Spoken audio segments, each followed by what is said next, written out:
हिंदी भाषा और शिक्षण शास्त्र, आपका पेडागोगी, आपका टीईटी एग्जाम जो होता है, सीटेट, एमपीटेट, रीट, सुपरटेट वगैरह में क्वेश्चंस यहाँ से बनते हैं। लेकर आए हैं आपके लिए टॉप 27 क्वेश्चंस। आप कितने क्वेश्चन सही कर पाते हैं कमेंट बॉक्स में बताइएगा। स्टार्ट करेंगे पहले क्वेश्चन से। लाइक कर दीजिएगा और चैनल को सब्सक्राइब कर लेना है। पहला क्वेश्चन है, भाषा का प्राथमिक रूप कौन सा है? चारों ऑप्शंस अच्छे ढंग से पढ़िए, आपको प्रॉपर 3 से 4 सेकंड का समय मिलेगा। जल्दी से अपना आंसर अपने को टिक करना है। तो बिल्कुल सही है, भाषा का प्राथमिक रूप यदि पहला ऑप्शन टिक किया है आपने, मौखिक, सही जवाब होगा बिल्कुल आपका। नेक्स्ट देखिएगा, क्षत्रज्ञ वर्ण है, संयुक्त व्यंजन है, ऊष्म व्यंजन है, स्पर्श है या अंतस्थ होगा? बताइएगा। तो बात करें, क्षत्रज्ञ आपका संयुक्त व्यंजन है, पहला ऑप्शन टिक करिएगा। नेक्स्ट देखिएगा, ध्वनि किसकी लघुत्तम इकाई है? बताइएगा। या इस तरह से भी क्वेश्चन पूछा जाता है, आपसे घुमा दिया है थोड़ा, तो यहाँ पर पहला आंसर बता दूं मैं, बी ऑप्शन टिक कर रहे हैं हम, तो बिल्कुल सही होगा। भाषा ध्वनि की लघुत्तम इकाई है। यह पूछा जाता है भाषा की लघुत्तम इकाई कौन सी होती है, तो वो आपका ध्वनि होगा। जनरली क्वेश्चन इस तरह से आता है, क्वेश्चन यहाँ थोड़ा सा घुमाया गया है, बी ऑप्शन टिक करिएगा। नेक्स्ट देखिएगा, निम्नलिखित में से कौन सा मूर्धन्य है? बताइएगा, बहुत ही इंपॉर्टेंट क्वेश्चन आता है। तो देखिए यहाँ पर मूर्धन्य कौन सा है पूछा गया हमसे, तो देखिए यहाँ पर ट जो है आपका, ट वर्ग के लिए यह आपका मूर्धन्य होता है। आया समझ में? मूर्धा या मूर्धन्य एक ही है, ध्यान रखिएगा। उच्चारण स्थान के आधार पर मैं बता दूं आपको, क वर्ग जो है वो आपका कंठ से उच्चारित होता है, च वर्ग जो है आपका तालु से उच्चारित होता है, ट वर्ग जो है वो आपका अभी पूछा है मूर्धन्य या मूर्धा, और इसके बाद आता है त वर्ग जो है वो आपका दंत से उच्चारित होगा, और प जो है वो आपका ओष्ठ या होठ से उच्चारित होता है। ऐसे में याद रखिएगा, पूरा जो वर्ग है इनसे रिलेटेड एक ना एक क्वेश्चन जरूर बनता है आपका। नेक्स्ट देखिएगा, व्यंजनों में बताइए कौन सा वर्ण महाप्राण है? क, ख, ग, यण, बताइए। अल्प प्राण महाप्राण भी आपको पता होना चाहिए, घोष अघोष भी पता होना चाहिए, सभी से क्वेश्चन बनते हैं। देखिएगा, तो बिल्कुल सही है, आपने आंसर टिक किया है ख, बी ऑप्शन टिक किया है। देखिए महाप्राण कौन कौन से होते हैं पूछा जाता है, तो दूसरा और चौथा, प्रत्येक व्यंजन वर्ग का दूसरा और चौथा जो आपका वर्ण होगा वो महाप्राण होगा। और अल्प प्राण कौन होगा? अल्प, अ से आगे याद रख लेना है, मतलब आपका पहला, तीसरा और पांचवा वर्ण क्या होगा? अल्प प्राण। नेक्स्ट देखिएगा, वर्णमाला में कुल व्यंजनों की संख्या कितनी है? बहुत ही बेसिक क्वेश्चन, गलत नहीं होना चाहिए किसी का भी। तो बिल्कुल सही है, आपका यहां पर आंसर जाएंगे 33 या 33 के लिए। नेक्स्ट देखिएगा, पूछा है अल्प प्राण ध्वनियों का समूह है, बताइएगा। वेरी वेरी इंपॉर्टेंट, अभी मैंने बताया है, अगर ध्यान से सुना होगा तो बिल्कुल सही कर पाएंगे आपका। क, ख, ग है, च, ज, ण है, त, थ, न है या ट, ठ, ण है? बताइएगा। तो अल्प प्राण ध्वनियों के लिए बहुत अच्छे, अभी मैंने बताया, देखिए अल्प से अ आगे याद रख लेना है, पहला, तीसरा और पांचवा। ऐसा किस यहाँ पर ऑप्शन में मिल रहा है हमें? तो पहला, तीसरा, यहाँ पर छ आना चाहिए था दूसरा अक्षर जो नहीं आया, बिल्कुल सही है, ज तीसरा है, और पांचवा आपका न मिल रहा है, मैंने आपका बी ऑप्शन यदि आप टिक कर रहे हैं तो बिल्कुल सही जवाब होगा। नेक्स्ट देखिएगा, क्वेश्चन आपके सामने है, किसी कार्य को सफलता पूर्वक करते हुए लक्ष्य को प्राप्त करना ही अधिगम कहलाता है। आपका यहां पर क्या कहा है? ऑप्शन जो दिए हैं अपने को, यह ब्लैंक है, देखिएगा यहां पर, किसी कार्य को सफलतापूर्वक करते हुए लक्ष्य को प्राप्त करना ही ब्लैंक है अधिगम कहलाता है। तो वो योजना अधिगम होगा, पाठ्य योजना अधिगम है, शिक्षण अधिगम या अधिगम अधिगम कहलाता है? बताइए क्या सही होगा। तो देखिए, किसी कार्य को हम पूर्ण कर रहे हैं, मतलब पहले आपका योजना तो बनाई होगी आपने, फिर आपका लक्ष्य की ओर बढ़े हैं आप, तो बिल्कुल सही जवाब होगा। योजनाबद्ध तरीके से किसी कार्य को करते जाना और सफलता प्राप्त करते हुए लक्ष्य भी हमें प्राप्त होता है, सफलतापूर्वक पूर्ण करेंगे तो लक्ष्य निश्चित मिलेगा। बिल्कुल सही जवाब है पहला ऑप्शन। नेक्स्ट देखिएगा, भाषा शिक्षक को स्वयं अपनी भाषा प्रयोग की क्षमता को बढ़ाना चाहिए, क्यों? बताना है। क्यों आपका भाषा शिक्षक है वो अच्छी भाषा का प्रयोग करेगा, बताइएगा। चारों ऑप्शंस पढ़िए। तो देखिए, अगर स्वयं भाषा प्रयोग की क्षमता अच्छी रखता है शिक्षक, तो वह आपका यहाँ पर क्या करेगा, भाषा वातावरण का निर्माण कर सकता है। माने आपका कह सकते हैं उसका भाषा प्रयोग कक्षा में या कक्ष में भाषा वातावरण का निर्माण कर सकता है। बिल्कुल सही जवाब होगा पहला ऑप्शन। नेक्स्ट देखिएगा क्वेश्चन, किस विधि के द्वारा पढ़ाने पर पद्य के गुण दोषों की आलोचना करनी पड़ती है, बताइएगा। कुछ आपका गुण भी है, कुछ दोष भी है, तो आलोचना कर रहे हैं आप, किस विधि के अंतर्गत करेंगे, समीक्षा, व्यास, तुलना या खंडान्वय विधि, बताइएगा। तो बिल्कुल सही है, गुण दोषों की आलोचना करना समीक्षा विधि के अंतर्गत आएगा। पहला ऑप्शन टिक करिएगा। नेक्स्ट देखिएगा, नाटक शिक्षण में सतत और व्यापक मूल्यांकन के लिए निम्नलिखित में से कौन सा सर्वाधिक महत्वपूर्ण है। पढ़े गए नाटक का मंचन कराना, पात्रों का चरित्र चित्रण लिखना कि किस किस पात्र को क्या क्या आपका रोल करना है, लिखित परीक्षा लेना, या मुख्य संवाद जो है नाटक के वो लिख लेना, बताइएगा कौन सा यहाँ पर महत्वपूर्ण है। सोच समझकर आंसर दीजिएगा बिल्कुल।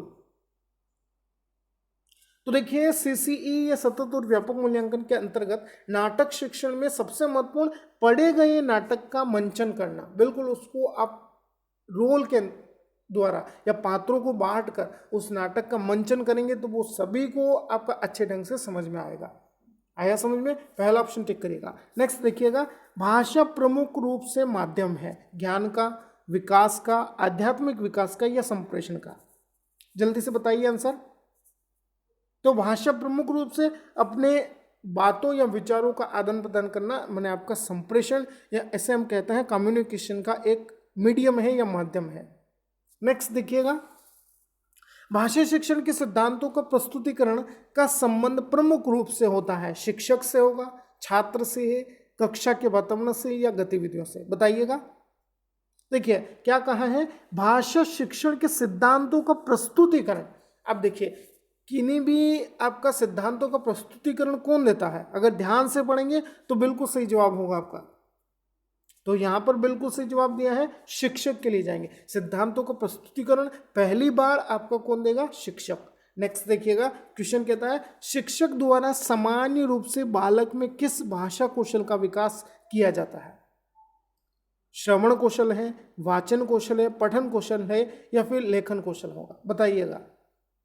सामान्य रूप से बालक में पूछा है हमसे, ध्यान रखिएगा कौन सा भाषा कौशल विकसित होगा शिक्षक के द्वारा, तो बिल्कुल सही है श्रवण कौशल, बिल्कुल यहां पर आंसर आपका सही होगा। नेक्स्ट देखिएगा, विविधता से युक्त कक्षा कक्ष में शिक्षण कराना माना जाता है। अब देखिएगा, विविधता आपका ऐसे बच्चे भी आते हैं जिनको आपका भाषा जो हमारे विद्यालय में प्रचलित है, जिसे कह सकते हैं कि उनको हिंदी भाषा सही ढंग से नहीं आती है। कुछ ऐसे बच्चे होते हैं जो आपका अभी तक हिंदी भाषा का प्रयोग व्यावहारिक रूप में करना नहीं सीखे हैं। कुछ बच्चे आपका प्रतिभाशाली हैं, वो सभी कार्य अच्छे ढंग से पूर्ण कर लेते हैं। कोई आपका धीमे सीखने वाले हैं, तो विविधता है, पूरी कक्षा में आपका विविधता है, तो यहाँ पर शिक्षण कार्य करवाना चुनौतीपूर्ण कार्य होगा। डी ऑप्शन टिक करिएगा। नेक्स्ट देखिएगा, आदर्श वाचन के माध्यम से दूर की जाती है, बताइएगा आदर्श वाचन क्यों कराया जाता है, बताइएगा। तो देखिए, आदर्श वाचन ये होता है कि शिक्षक एक बार पढ़ लेता है गद्य को या पद्य को, फिर एक बार बच्चे भी आपका पूरी कक्षा से उसको रिपीट करवाया जाता है या दोहरान करवाया जाता है उसका वाचन का। तो यहाँ पर वाचन संबंधी कठिनाइयाँ भी पूर्ण होगी या दूर होगी, और पठन संबंधी कठिनाइयाँ भी दूर होगी। मैंने आपका पहला और दूसरा ऑप्शन, सी ऑप्शन यानी टिक करना है अपने को, दोनों ही यहाँ पर आपका सही होंगे। नेक्स्ट देखिएगा, वाक्यों की सार्थक रचना में भूमिका होती है शिक्षण की, अधिगम की, शिक्षण अधिगम की या व्याकरण शिक्षण की। किस तरह से सही रचना हम कर सकते हैं वाक्यों की, तो वाक्यों की सार्थक या सही रचना, अगर व्याकरण हमारा सही होगा तो शुद्ध आपका वाक्य निर्मित होंगे। नेक्स्ट देखिएगा, शुद्ध लेखन के लिए आवश्यक क्या है, बताइएगा। किस तरह से सही वर्तनीय या शुद्ध लेखन लिख सकता है बच्चा, बताइएगा। ऑप्शंस पढ़िए, तो यहां पर शुद्ध उच्चारण होगा तो शुद्ध लेखन भी होगा, ध्यान रखिएगा। डी ऑप्शन टिक करिएगा। नेक्स्ट देखिएगा, शारीरिक विकृति संबंधी दोष को दूर किया जा सकता है। किसी बच्चे को कुछ शारीरिक समस्या है, शिक्षक के सहयोग से दूर करेंगे, अभिभावक सहयोग से दूर करेंगे, चिकित्सा सहयोग या इलाज करवाएंगे उसका, या विद्यालय सहयोग से। तो देखिए शारीरिक विकृति संबंधी दोष आपका चिकित्सा सहयोग से ही आपका दूर होगा, ध्यान रखिएगा। नेक्स्ट देखिएगा, रचना शिक्षण में अव्यवस्था उत्पन्न होती है। अब देखिएगा रचना शिक्षण में कुछ मौलिक विचार है, कुछ आप नया सोच रहे हैं, तो अव्यवस्था कब उत्पन्न होगी रचना शिक्षण में?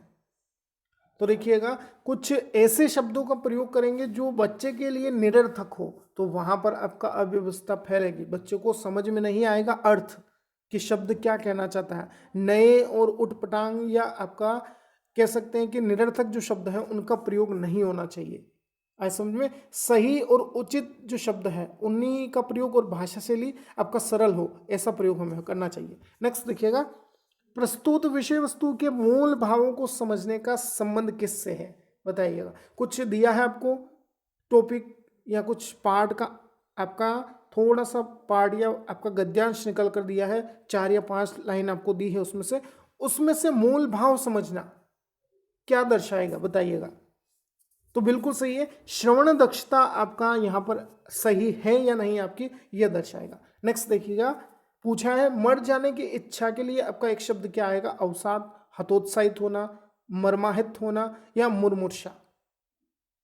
तो बिल्कुल सही है, मर जाने की इच्छा, मुर्मूर्षा, जीने की इच्छा, जिज्ञासा, दोनों ही पूछे जाते हैं हमसे। नेक्स्ट देखिएगा, गोदाम शब्द है, अरबी भाषा से आया है, तुर्की भाषा का है, पुर्तगाली है या फारसी है। गोदाना नहीं, गोदान तो प्रेमचंद वाला है, वो गोदाम पूछा है जो स्टोर रूम होता है ना, वो उसके लिए। तो गोदाम शब्द आपका पुर्तगाली शब्द होगा, सी ऑप्शन जिनका है बिल्कुल सही है। नेक्स्ट है, हिंदी शिक्षण को प्रभावशाली बनाने हेतु उपयुक्त सामग्री कौन सी है, बताइएगा। किस तरह से हिंदी शिक्षण प्रभावशाली हो सकता है? तो श्यामपट्ट का प्रयोग यदि हम कर रहे हैं तो बिल्कुल सही है, प्रभावशाली शिक्षण होगा। नेक्स्ट देखिएगा, पहली कक्षा में मातृभाषा का शिक्षण किससे प्रारंभ करवाना चाहिए, बताइएगा। पहली बार बच्चा कक्षा में आया और मातृभाषा शिक्षण के माध्यम से हमें बच्चे को हिंदी पढ़ानी है या हिंदी शिक्षण करवाना है, तो सबसे महत्वपूर्ण क्या होगा, बच्चे को स्वाभाविक रूप से आप मातृभाषा के अंतर्गत ही अक्षर ज्ञान प्रारंभ करवाएंगे, पहला ऑप्शन टिक करिएगा। नेक्स्ट देखिएगा, मौलिक चिंतन संभव है, किस तरह से नए विचार आपका बच्चे के अंतर्गत आ सकते हैं, बताइएगा। शारीरिक विकास के द्वारा आएंगे, मानसिक विकास पूर्ण होगा तो, या साधुओं की संगति में जाएंगे हम तब मौलिक चिंतन कर सकते हैं, या मातृभाषा के द्वारा, बताइएगा।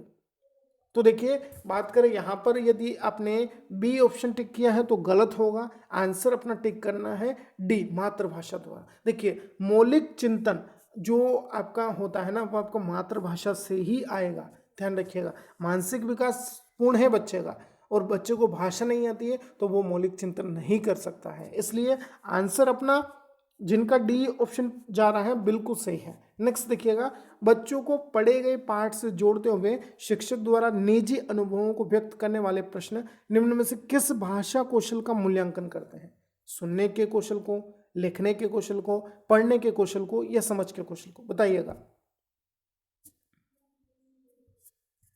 देखिए हमसे पूछा है कि बच्चों को पढ़े गए पाठ से जोड़ते हुए शिक्षक कुछ निजी अनुभव व्यक्त करने वाले प्रश्न पूछता है, जिसमें बच्चा विचार करके अपने विचारों को जोड़कर आंसर दे सकता है या उत्तर दे, तो यह समझ का मूल्यांकन होगा। यहाँ पर ध्यान रखिएगा, डी ऑप्शन टिक कर रहे हैं तो बिल्कुल सही है।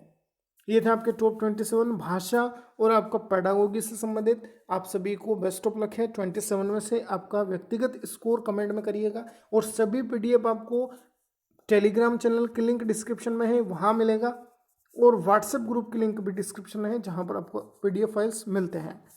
आंसर की भी मैंने इसको साथ अटैच कर दी है। अच्छा लगे तो लाइक करिएगा, शेयर करिएगा, और चैनल पर नए हैं तो चैनल को सब्सक्राइब करिएगा। धन्यवाद। जय हिंद, जय भारत।